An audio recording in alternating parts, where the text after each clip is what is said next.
신앙에 대해서 얘기할 때는 별 반응이 없다가 돈 얘기를 하니까 만나는 사람들마다 돈에 대해서 좀 더 얘기를 해달라고.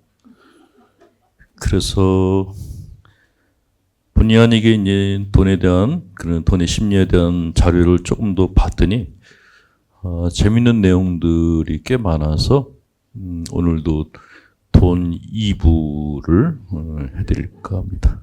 자, 여러분들은 본인이 가난하다고 생각하세요? 부자라고 생각하세요? 그렇게 가난한 걸 그렇게 자신 있게 얘기를 본인이 부자라고 생각하는 분은 혹시 계세요? 난 부자다. 예. 마음이 부자라는 거는 가난하다는 거예요. 예, 가난한 사람들이 되게 마음이 부자라고 얘기를 하면서 자기를 위로를 하죠. 예. 거의 모든 사람들이 자기가 가난하다고 생각해요. 별로 돈이 없다고.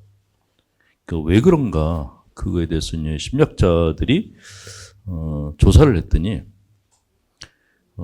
언론 매체 영향이 크다. SNS나 TV 매체 영향이 크다라고 이야기를 하고 있습니다. 요새 뭐 개인 유튜버들이 많이 나왔는데 그런 개인 유튜버들이 자기가 사는 궁상맞은 생활을 영상으로 올리는 사람은 아무도 없어요. 다 명품을 올려요. 그리고 옛날에는 TV 드라마에 나오는 집들이 전부 재벌집들이었어요. 근데 그런 걸 보다 보면은 다른 사람들은 다 잘 사는데 나는 못 산다는 생각이 저절로 드는 거예요. 어쩔 수 없이.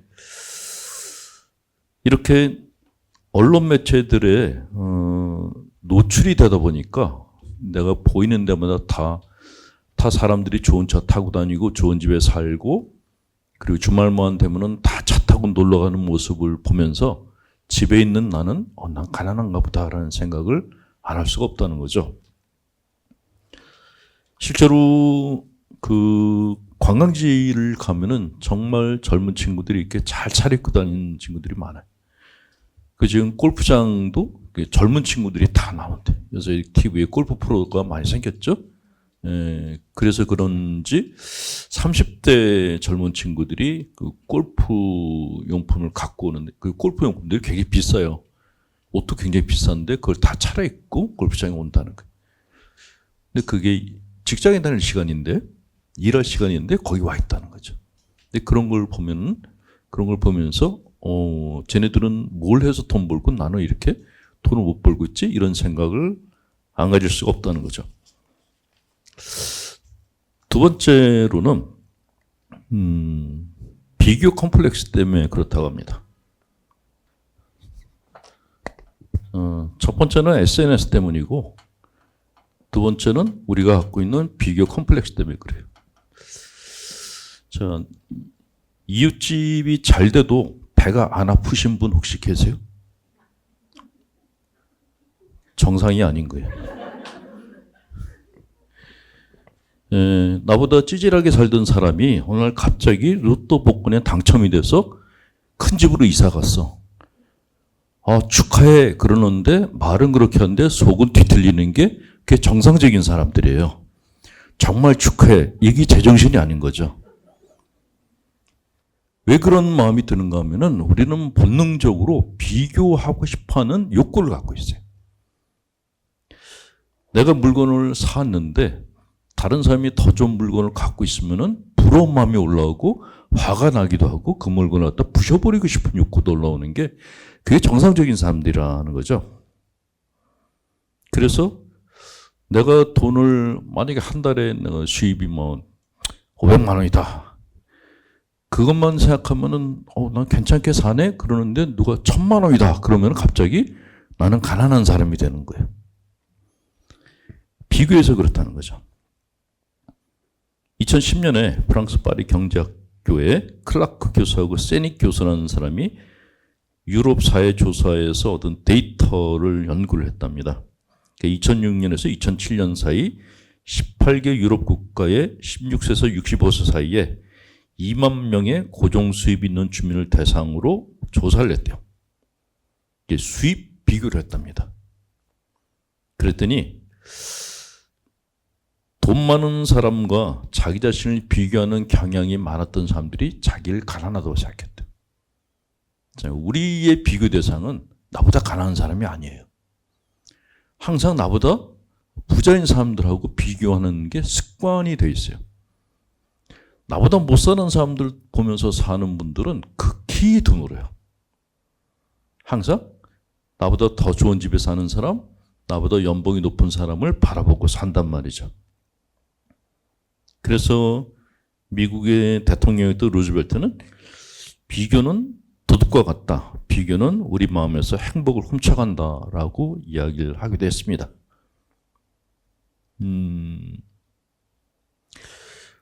오래전에는 시골에서 그 돈 좀 있는 사람들이 동네 사람들한테 이제 막걸리를 막 샀어요. 내가 살게. 그 남자들이 되게 술 사는 거는 그 자리에서 왕이 되고 싶은 욕구 때문에 그래요. 그 술을 사면 다 오 그러죠. 그 맛에 이제 술을 사고 그랬는데 이게 텔레비가 나오고 SNS가 나오면서 막걸리는 술이 아닌 게 돼버린 거예요. 그러니까 옛날에는 내가 가진 돈으로 이렇게 사람들한테 큰 손인 것처럼 돈을 쓰면서 만족감을 얻었는데 지금은 그건 택도 없는 시대가 됐다라는 거죠. 그게 바로 비교 때문에 그런 거예요. 제가 가끔 슈퍼리치에 대한 얘기를 하고 하는데 진짜 부자들이 어느 정도의 돈을 갖고 있어야지 부자인지 아십니까? 몇 년 전에 그 아랍에미리트를 간 적이 있어요. 지금 이제 중동 국가들이 기름으로 부를 축적하는 게 축적할 수 있는 날이 얼마 안 남았다고 생각하고 그래서 얘네들이 기름 판 돈 가지고 관광지를 만들고 있는데 그냥 관광지가 아니고 리조트를 갖다가 만들어서 팔아요. 근데 그냥 리조트가 아니고 개인 바닷가가 있는 리조트. 그러니까 바닷가를 이렇게 땅을 갖다 분할해가지고 리조트를 짓고 그 앞에 개인 바다도 가질 수 있게 하죠. 평수가 되게 넓어요. 근데 그 가격이 엄청나게 비싼 거예요. 그래서 그 왕자가 그 작업을 할 때 아랍에미리트 내에 있는 언론들이 다 그 왕자를 비난을 했대요. 이걸 누가 사겠냐고. 근데 왕궁이 되기도 전에 이미 계약이 만료가 된 거예요. 헐리우드 스타들이 다 샀대요. 그래서 그 왕자가 일약 국가의 영웅으로 떠올랐어요. 저는 그 리조트를 가본 게 아니라 아랍에미리트 애들이 그 위를 구경할 수 있게 케이블카를 놓고 있어요. 그러니까 없는 것들은 케이블카를 타고 가면서 내려다보면서 구경을 할 수 있게 그때 입장료를 내야 돼요 또. 그래서 케이블카 위에서 이렇게 내려다 봤었는데 이게 사람 사는 게 똑같지가 않구나 하는 걸 그때 느꼈어요. 부자들은 이렇게 사는 거구나. 베트남에 갔을 때도 그런 걸 느꼈는데 사회주의 국가니까 모든 국민이 다 평등하게 살겠지? 천만의 말씀이더라고요. 중국도 그렇고 사회주의 국가들의 특징이 뭐냐면 소수의 특권층하고 다수의 그 서민층하고의 그 빈부격차가 어마어마하게 심해요. 자본주의 체제 안에서 빈부격차 이거는 비교도 안 될 정도 심한데 어느 정도로 심하냐 하면은 베트남에서 공산당원이 이렇게 그 재벌인 사람들은 자기 자가용 비행기와 자가용 섬이 따로 있다. 그러니까 서민들은 꿈도 못 꾸는 거예요. 그러니까 우리나라에 들어온 베트남 사람들은 정말 서민 중에 서민들이 들어오는 거고 그렇다고 그분들을 보고서 베트남이 가난하다고 생각하면 그건 큰 오산이에요. 예. 자, 이렇게 잘 사는 사람들을 보다 보면은 나한테 어떤 소득이 들어와도 나는 그냥 가난한 사람이에요. 그런 생각을 안 가질 수가 없다는 거죠. 인간이 갖고 있는 본능 중에 비교 본능이라는 게 있는데 그것에 대해서 이렇게 얘기를 합니다. 사물에 대한 인식은 상대적인 것에서 비롯된다. 사물과 사물을 비교해서 그것만의 특징을 찾아내는 과정을 거쳐 그 사물에 대한 인식이 만들어진다. 오늘이 어제보다 더 춥다든가 비행기가 기차보다 빠르다든가 하는 것이 바로 상대성에 기반한 인식의 과정이다. 따라서 비교에 익숙한 사람들은 스스로에 대한 인식조차 남과 비교하여 확립한다. 그랬어요. 나는 쟤들보다 나. 돈을 벌었는데 이 기준이 뭐냐면 쟤보다 내가 더 많이 벌었어. 아니면 쟤보다 내가 적게 벌었네. 이게 비교하는 것이 본능이란 말이죠. 그런 본능 때문에 행복해지기도 하고 불행해지기도 한다는 거예요. 데이비드 마이어스라는 사회 심리학자가 올림픽 선수들에 대해서, 올림픽 선수들의 심리에 대해서 연구를 하다가 희한한 걸 발견했대요. 자, 여러분들이 생각하기에 은메달을 딴 사람하고 동메달 딴 사람하고 누가 더 행복할까? 어떻게 생각하세요? 은메달하고 동메달하고. 예, 네, 왜요? 은메달 딴 사람은 동메달 딴 사람하고 비교해서 불행한데 동메달 딴 사람은 동메달을 땄으니까.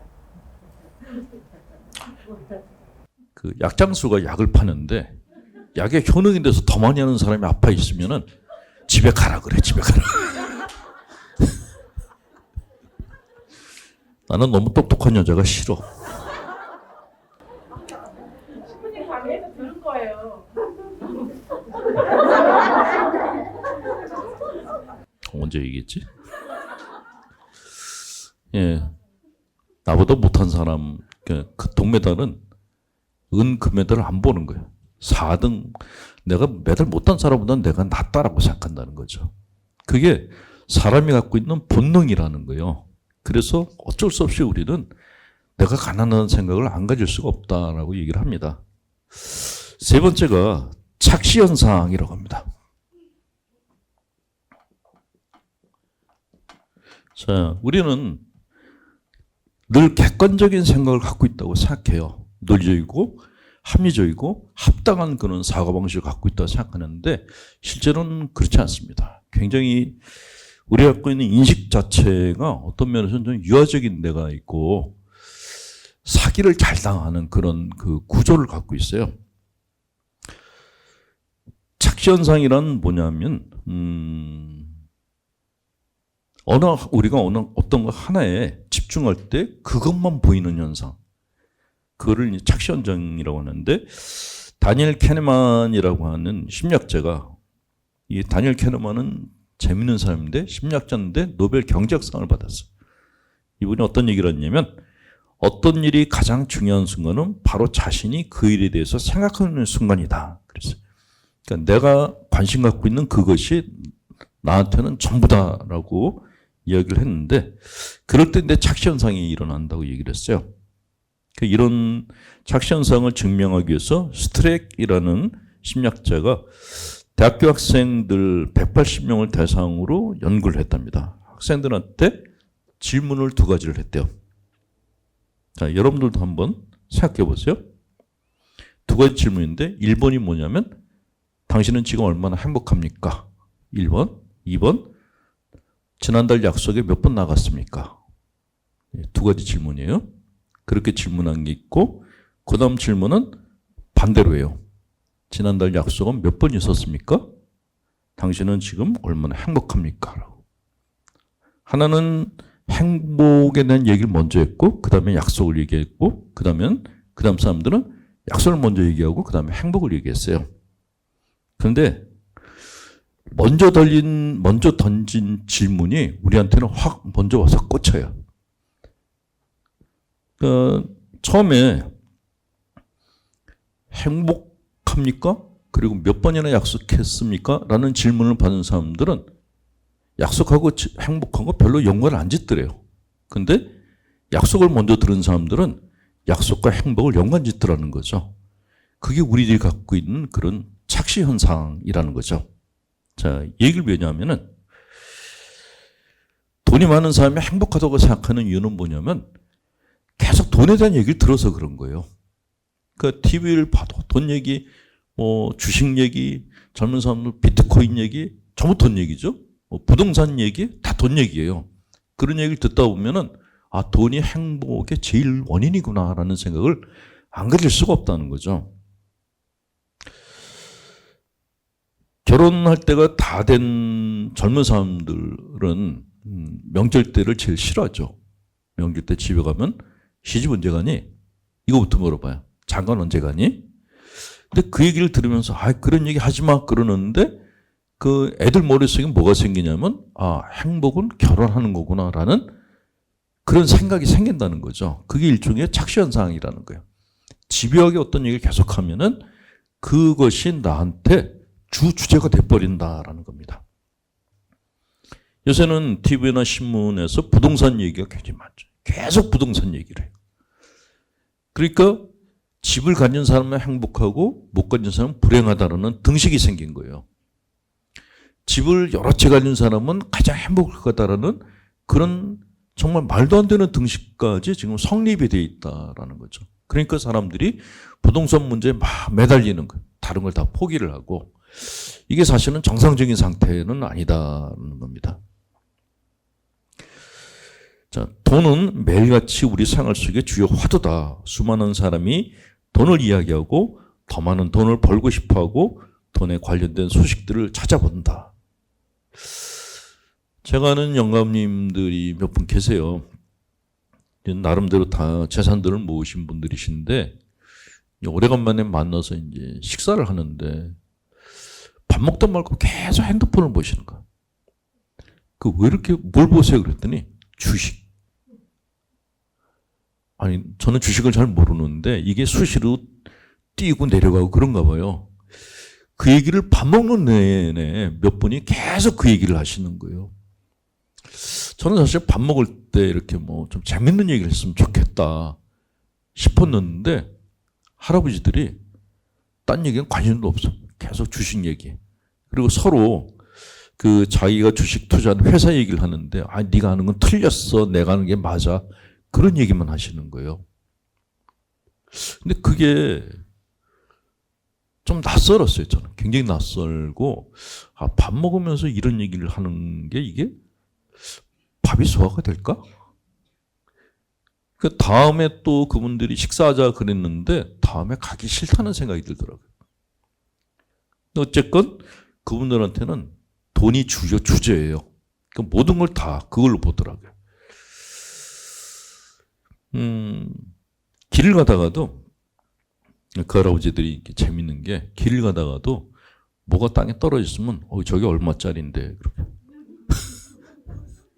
제 눈에 쓰레기로 보이는데 저게 팔면 얼마가 나오는데 그런 얘기를 그냥 하시더라고요. 그래서 아, 이분들한테는 돈이 주요 관심사구나. 행복과 돈이 직결돼 있구나라는 생각을 하게 됐죠. 나도 모르게 돈에 과도하게 관심을 둔 사람들은 행복에 관해서 물을 때도 돈을 제일 먼저 떠올린다. 내가 행복한지 아닌지를 재산이 대신 판단해 주는 것이다. 내가 가한 관심을 갖고 집중하는 것이 내 행복을 판단한다. 그래서 심리학자들이 어떤 얘기를 하냐면은 내 행복을 좌지우지하는 것이 어떤 것인지 한번은 성찰해 보라라는 얘기를 해요. 이게 돈으로 행복 여부를 결정하는 그런 성향이 몸에 배게 되면은 돈을 못 버는 사람들 갖다가 자기도 모르게 무시를 하는 그런 습관이 생기게 돼요. 그런 사람들은 가난한 사람들 보면은 저것들이 게을러서 돈 못 벌어가지고 저렇게 됐는데 거기다 왜 복지기금을 주냐? 이런 얘기를 갖다 그냥 한단 말이죠. 그러니까 안 됐다, 불쌍하다 이런 얘기를 안 해요. 아무리 돈에 쪼들리더라도 내 마음의 주인이 돈이 되게 되면은 인간으로서의 품위를 상실한다라고 얘기를 합니다. 자, 네 번째가 돈에 대한 과대평가라고 합니다.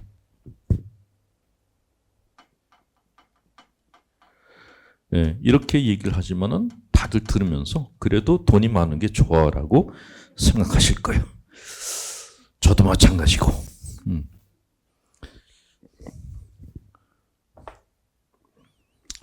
오래전에 김선추 형님이 살아계실 때 신부들의 봉급은 계속 이렇게 정해져 있었어요. 예, 인상이라는 게 없었어요. 김선추 형님들 사제들은 가난하게 살아야 돼 그러셔서 그냥 우리도 이게 뭐 그냥 팔자련이 생각하고 지내왔는데 이게 인플레이션이 생기면서 우리가 받는 그 급여로는 도저히 생활이 안 되는 거예요. 뭐 차를 못 굴리는 건 둘째고 이렇게 받는 돈이 한 달만 되면 다 떨어지는 거예요. 그러니까 애들 청년들 보좌 신부들은 청년들 만나야 되는데 애들이 사실은 술을 얻어먹을 수 없잖아요. 그러니까 보좌 신부가 사야 되는 거예요. 보좌들이 돈을 사다 보면은 한 달이면 다 떨어져요. 그래서 제가 보좌 때는 토큰 가지고서 이렇게 연명을 했던 기억이 나요. 예. 근데 그런 와중에, 그러니까 마음속에서는, 생각으로는, 그래, 사제는 가난하게 살아야 돼. 뭐, 사제는 그냥 이렇게 걸어 다니는 게 맞아. 그런 생각을 하는데, 마음속에서는, 조금만 올려주지. 이제 그런 마음을 가졌었어요. 근데 정말, 한참 만에, 김선추 형님이, 사제들의 생활이 너무 어려운 것 같아서 조금 올려주겠다. 조금이 아니라 그때 대폭 올려주시겠다고 약속을 했던 것 같아요. 그래서 모든 신부들이 다 기뻐서 우리 이제 차 한 대 사도 되나 보다. 그랬는데 그때 인상시켜 주신 게 5만 원인가? 5만 원도 안 됐었어요. 근데 그때 더 재밌었던 거는 인상시켜줬으니까 이걸로 차도 사고 기름값도 대고 그렇게 얘기하셨던 기억이 나요.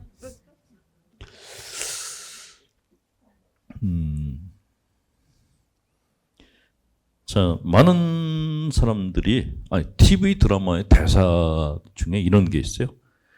돈 많은 사람들은 좋겠다. 뭐 입고 싶은 거 다 입고 가고 싶은 데 다 가고 하고 싶은 거 다 하고 이런 대사가 가끔씩 나오는데, 근데 실제로 그 수입과 행복에 대해서 관찰을 해봤더니 수입이 행복에 미치는 영향이 우리가 생각하는 것과는 다르게 그렇게 크게 차이가 안 났다고 합니다. 한 40년 전, 50년 전에 우리나라 소득은 굉장히 어려웠죠. 1960년대, 70년대 보릿고개라는 말이 있었어요. 젊은 세대들은 보릿고개를 잘 모를 텐데, 옛날 할아버지들은 이렇게 정말 겨울 나기가 힘들어 하시고, 굶는 분들도 많았고, 뭐, 산에 가서, 나무 껍질 벗겨다가 끓여서 드신 분들도 많았다는 얘기가 있어요. 박정희 대통령이 생전에 그 얘기를 참 많이 했어요. 당신이 보릿고개를 없애고 싶다고. 그래서 그때 우리나라 젊은 사람들이 독일에 일하러 많이 나갔죠. 독일 사람들이 일하기 싫어하는 탄광에 막장 과무로 들어가고 병원에 간호사로 들어갔어요.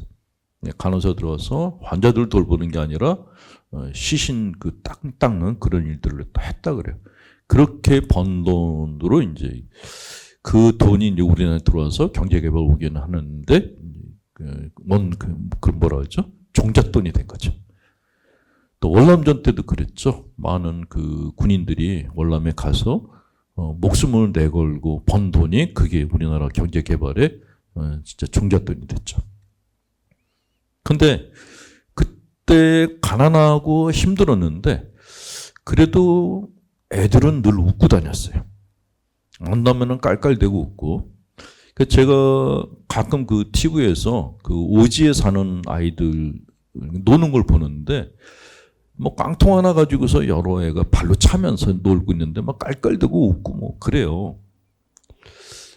우리도 저런 때가 있었는데 갖고 놀 게 하도 없어가지고 그냥 축구공 다 터진 걸 가지고 초등학생들끼리 그거 차고 놀았던 그런 기억이 나요. 뭐 딱지치기 했던 골목길에서 딱지치기 했던 기억 이런 기억들이 납니다. 그런데 그 후로 우리가 발전을 해서 소득도 많아지고 뭐 여러 가지 이제 사회적 발달도 정말 이렇게 괄목할 만큼 성장을 했는데 지금 애들이 그때 애들보다 더 행복할까? 어떻게 생각하세요? 저는 제가 애가 없어서 잘 모르겠는데 아이들이 바쁘다 그러더라고요. 학원 다니기가 바쁘대요. 그래서 제가 이제 어떤 엄마들한테 애들을 좀 자연스럽게 키워야지 학원을 보내면 어떡하냐. 그랬더니 학원에 안 가면 친구를 만날 수가 없다 그래요. 아, 이게 지금 아이들이구나. 그리고 더 이렇게 그 심각한 거는 옛날 아이들은 동네에서 형 동생들이 뭐 싸우고 그랬다가 또 만나서 놀고 이런 그 그룹 모임이 거의 매일 있었어요. 근데 지금 꼬마들은 이거 봐요. 비행기를 탔더니 갓난애기인데 애가 운다고 엄마가 스마트폰을 딱 보여주는 거예요. 애가 안 울어. 근데 그게 행복할까? 그 생각이 들고, 더 문제는 꼬마들이 다 안경을 끼기 시작했어요. 이게 진짜 행복인가? 예. 영상으로 얻는 행복감 있잖아요. 이게 실제가 아니잖아요. 아, 이게 나중에 어떤 영향을 미칠까? 그런 걱정이 들더라고요. 자, 한 나라의 행복 지수는 어린아이들의 행복감으로 판단할 수 있다라고 아동심리학자들은 그렇게 얘기를 합니다. 그러니까 어른들의 행복은 둘째고 아이들이 행복한가? 이거는 한번 우리가 생각해 볼 주제다라는 생각이 들어요. 자, 돈에 대해서 과대평가를 하는데 그 부잣집은 아무 문제가 없다고 생각하는 분들이 많으시는데 제가 개인적으로 아는 이렇게 그 부잣집들이 있거든요. 똑같은 문제가 다 자식 때문에 속상하고 심지어 부모님이 재산이 많으면은 자식들이 소송을 걸더라고요. 그거는 더 이렇게 보기가 안 좋았었어요. 자, 다섯 번째가 유물주의라고 얘기를 하는데 보통 사회심리학자들이 굉장히 공격적인 표현을 하는 것이 천민자본주의다라고 얘기를 하죠. 그러니까 모든 가치의 중심이 돈이다라고 생각하는 사람들은 이제 유물주의자다라고 얘기를 하는데 이 유물주의자들이 갖고 있는 기본적인 개념이 소득과 부가 행복의 주된 원천이라고 믿는다는 거죠. 근데 웃기는 거는 사실은 공산주의는 자본주의가 천민자본주의화 되는 것을 보면서 비판을 하고 인간 중심인 사회를 만들자고 그래서 시작한 게 이제 사회주의 국가거든요. 근데 지금은 사회주의 국가가 자본주의보다 더 심해요. 극히 심해요. 아주. 그래서 이건 어떻게 된 거지? 그런 생각이 드는데 어쨌건 유물주의자들은 사람을 평가할 때 돈을 얼마나 잘 버는지 또는 돈이 얼마나 많은지를 주요 잣대로 삼는다. 여러분들은 딸내미가 결혼할 남자친구를 데려오면은 뭐부터 먼저 물어보세요? 연봉부터 먼저. 얘가 성격이 좋으니 이거보다 연봉부터 먼저 물어. 주위 사람들이 더해요. 아, 걔는 착한데 돈은 못 벌어. 그러면 결혼 못 하는 거예요. 이게 바로 유물주의 때문에 생기는 그런 일들이라는 거죠. 그리고 물질적 성공을 가져오리라고 생각되는 활동에 치중을 하게 됩니다. 소득과 부의 추구에 대한 성공 여부에서 삶의 만족을 얻는다라고 얘기를 하죠. 집에다가 뭐 골동품이나 고가의 미술품을 들여놓은 분들이 있어요. 그런 집에 들어가서 그림을 보고 그림이 정말 괜찮다 그러면은 그분이 꼭 하시는 얘기가 이게 얼마짜리인 줄 아세요? 라고 그래요. 모르겠다고. 신부님은 모를 거예요. 그러면서 이게 뭐 시가 뭐 몇 억짜리입니다. 그래요. 그런 얘기를 들으면은 좀 슬프기도 하고, 이 양반이 이 그림의 가치를 알고 샀나? X를 보고 샀나? 그런 생각도 들고 그래요. 자,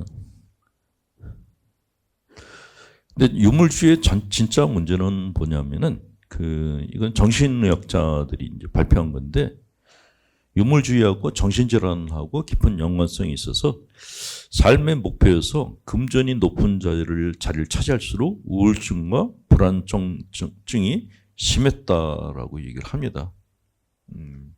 왜냐하면 돈의 급락이 나의 행불행을 결정하기 때문에 그렇다라고 얘기를 해요.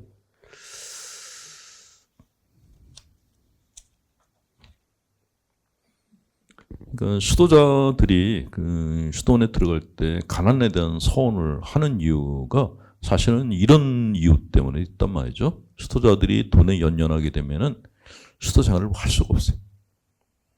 그래서 제가 유럽에 갔을 때 수도원이 굉장히 오래된 수도원인데 수도원에서 정말 수도 생활을 하는 사람들은 돈 문제에 관여를 안 하더라고요. 그냥 가난하게 살아요. 수도원의 생활을 관장하는 수사들은 따로 있는 거예요. 수도 생활을 하는 사람이 돈 문제에 관심 갖게 되면 기도 생활에 몰입을 못한다는 걸 유럽의 수도자들이 이미 알았다는 거죠. 본당도 마찬가지죠. 본당도. 저도 이제 본당 신부를 오랫동안 해서 아는데 본당 신부 생활하면서 신자들의 영성적 성장을 위해서 무엇을 할 것인가 이런 생각보다 화장실이 망가졌는데 고치려면 비용이 얼마지?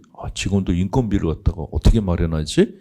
무슨 행사하는데 돈이 얼마나 나가지? 전부 돈이 중심이었어요. 거기서 벗어날 수가 없더라고요. 그러니까 돈이 중심이 되니까 강론을 하는데 힘이 없는 거예요. 왜냐하면 제가 하나님과 영성이 중심이 아니라 돈이 중심이 되니까 하나님의 말씀을 전한다고 하는데 그거에 대한 어떤 자신감? 이게 떨어지는 거예요. 근데 본당을 그만두고 상담소를 하니까 내 자리를 찾은 것 같은 느낌이 드는 거예요. 그러면 돈을 걱정 안 해도 되거든요. 무료 상담소니까. 돈이 들어오질 않으니까 돈이 안 들어오니까 걱정할 이유가 없는 거예요. 예. 자, 그러면 돈이 행복이라고 얘기하는 분들한테 그러면 돈이 우리에게 주는 만족감의 현실은 어떤 건가라고 얘기를 해드릴게요. 부자가 되면은 부자가 될수록 계속 행복할 수 있는가? 그거에 대해서 시토프스키라는 심리학자가 이런 얘기를 했어요. 소득을 통해서 얻는 만족감은 깊고 영속적인 행복감을 주지 못한다. 왜냐하면 그 상황에 적응하고 길들여지기 때문이다. 그랬어요. 네? 사람이 가지고 있는 고유한 특성 중에 하나가 있어요. 실증. 참 묘한 감정이에요. 결혼하신 분들 많으실 텐데 결혼하기 전이나 결혼한 후나 몇십 년을 살아온 지금에는 나는 내 배우자가 실증나지 않는다. 그런 분.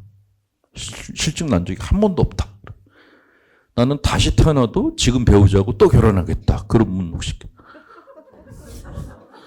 힘들어 죽겠어. 아주 그냥.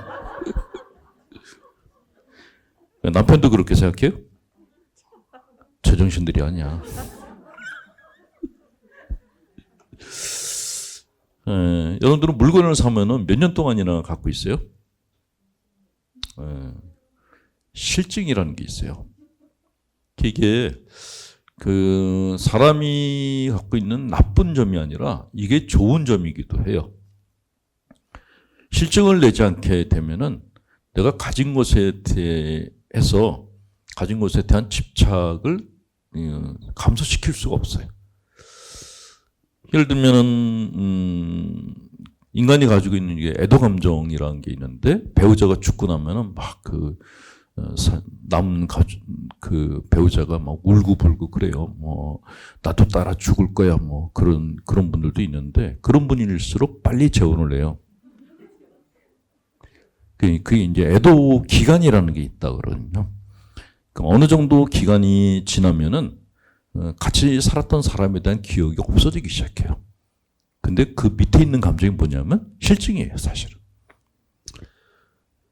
가끔씩 그런 분들 계세요. 몇 년마다 한 번씩 그 결혼 계약 갱신하는 분들이 있더라고요. 그게 바로 이제 실증이 났을 때 계약 갱신함으로써 리프레시 하려고 하는 어떤 시도란 말이죠.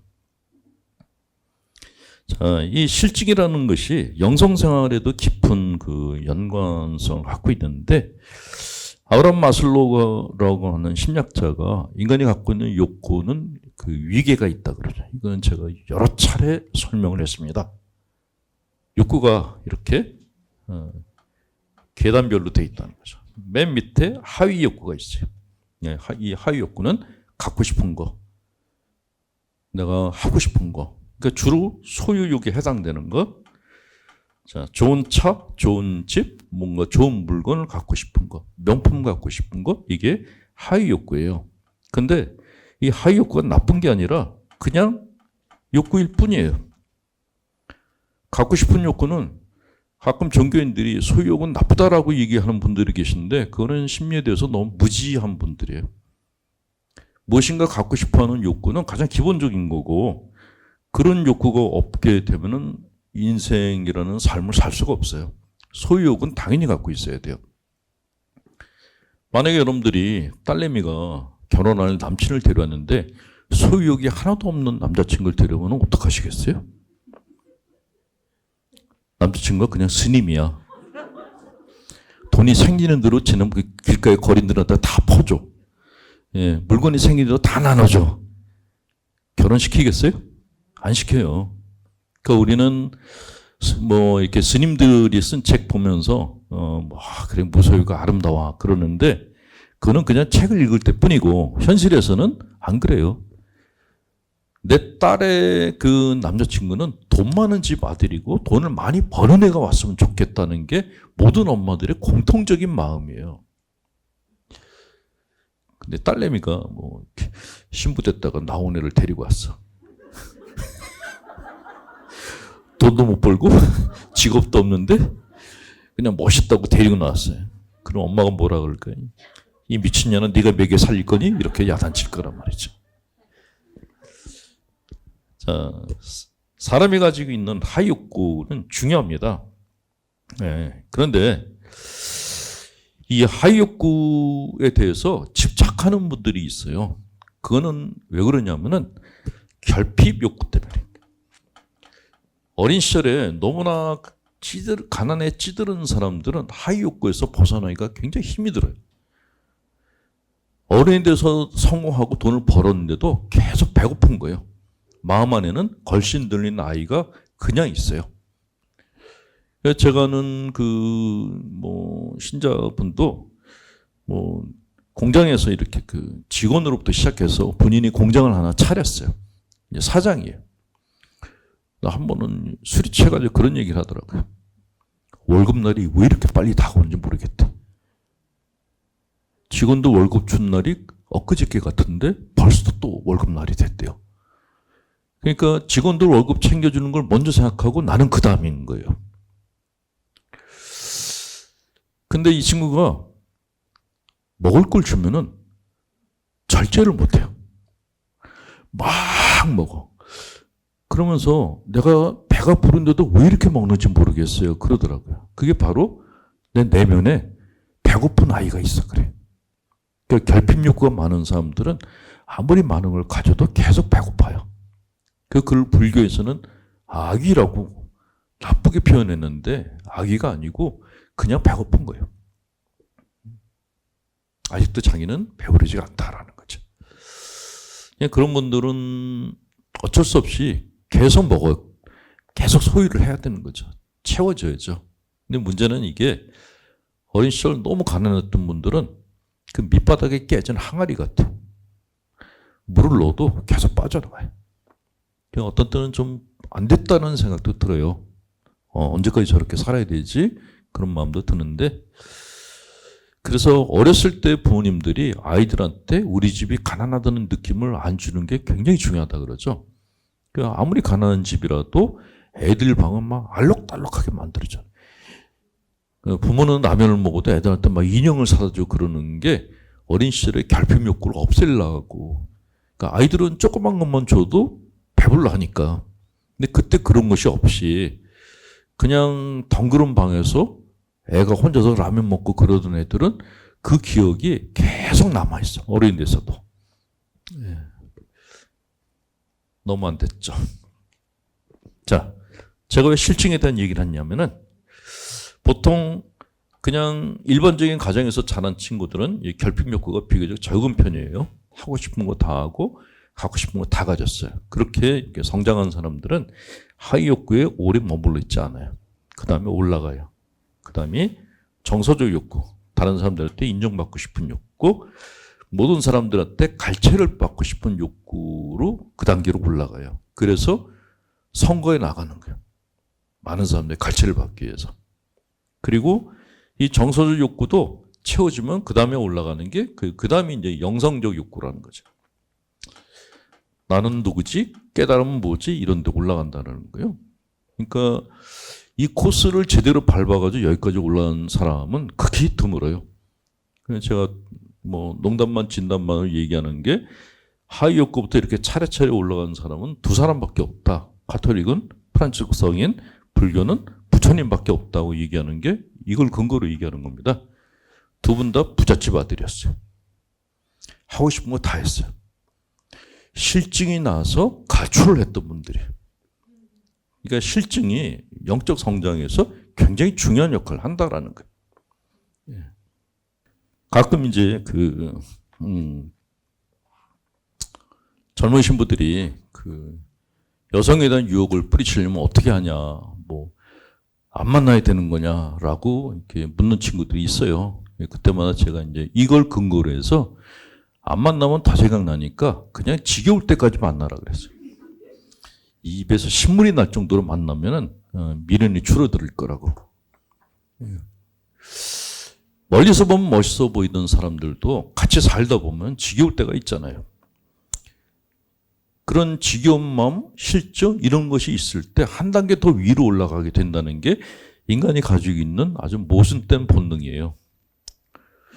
그런데 많은 종교인들이 가까이 하지 말고 뭐 근처도 가지 말고 끊고 이렇게 얘기를 합니다. 그러면은 요요 현상이 생겨요. 눌렀다가 튀어올라오고 이런 현상이 생긴단 말이죠. 자, 두 번째. 돈으로 모든 걸 갖다 다 이렇게 해결하려고 하게 되면은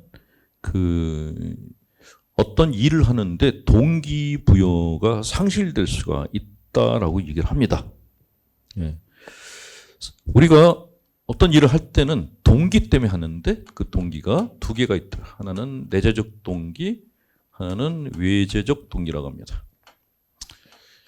내재적 동기는 내가 하고 싶어서 하는 거고, 외재적 동기는 외부에서 어떤 보상이 주어져서 하는 걸 외재적 동기라고 합니다. 변호사한테 심리학자들이 실험을 했대요. 변호사한테 찾아가서 가난한 사람들이 있는데 무료로 변호를 해줄 수 있겠냐 그랬더니 10명 중에 거의 다 해주겠다 그랬대요. 근데 또 다른 변호사한테 가서 가난한 사람들이 있는데 그 선생님이 받는 수임료보다 3분의 1 가격으로 해줄 수 있겠냐 그랬더니 다 거절하더래요. 왜 그랬을까요? 땡전업은 안 준다 그러는 거 하겠다 그러고 3분의 1이라도 주겠다 그럴 때는 거절했어요. 왜 그랬을까요? 그게 바로 이 내재적 동기, 외재적 동기 때문에 그렇다는 거죠. 애들한테 책을 읽게 했는데 책이 좋아서 읽은 애들은 그냥 자기가 계속 그 책을 보더래요. 근데 책을 보면 돈을 줄게. 그 돈을 받은 애들은 좀 이따 책을 안 보더랍니다. 그게 사람 마음이래. 참 이게 알쏭달쏭한 게 사람 마음이죠. 봉사활동 가면 기쁜데 그게 내가 급여를 받고 가면은 기쁨이 없어져 버려. 취미일 땐 좋은데 직업이 되면 기쁨이 없어져 버려. 그래서 NBA의 농구 선수였던 어떤 빌 러셀이라는 선수가 이런 얘기를 했대요. 내가 처음 농구로 집안을 먹여 살려야 할지 고민하기 시작한 다음부터 농구라는 운동에 대한 매력이 떨어졌다고. 내가 하고 싶어서 할 때, 보상 없이 그냥 할 때가 가장 기뻐요. 행복하고. 이게 화폐로 환산되면은 그다음부터는 그 기쁨이 없어져요. 그게 사람 마음이다라고 얘기를 합니다. 자, 더 문제는 큰 보상을 해줄수록 몰입이 더 안 된다라고 합니다. 중국 사람들은 돈만 있으면 귀신도 부린다라고 얘기를 한다 그래요. 그런데 실제로는 보상이 크게 되면은 일보다도 보상에 몰입을 한다는 거예요. 보상 자체에 집착을 해서 오히려 일의 효율이 떨어진다라는 것이 심리학자들의 연구 결과였습니다. 물론 돈이 갖고 있는 그런 효과는 있어요. 사람들한테 그 철봉 매달리기를 시켰는데 돈을 센 다음에 철봉에 매달린 사람하고 그냥 매달린 사람하고 돈을 세고 매달린 사람들이 더 오래 매달려 있었대. 지난번 강의도 얘기했지만 돈을 보고 얼음물통에 손을 집어넣은 사람과 그냥 집어넣은 사람과 돈을 보고 손을 집어넣은 사람이 더 오래 견뎠다라는 실험 결과가 있어요. 근데 이런 결과들은 단기적인 짧은 시간에 일어나는 현상이고 장기적인 관점에서는 돈으로 아이들의 흥미를 돋구는 거는 효과가 없다. 오히려 그냥 아이들이 그걸 좋아하게 만드는 게 더 낫다. 그러니까 성적이 올라가면 엄마들이 이번에 용돈 올려줄게. 그런 엄마들이 있어요. 그게 오히려 애들이 공부하는데 집중력을 떨어뜨린 그런 결과를 낳는다라고 얘기를 합니다.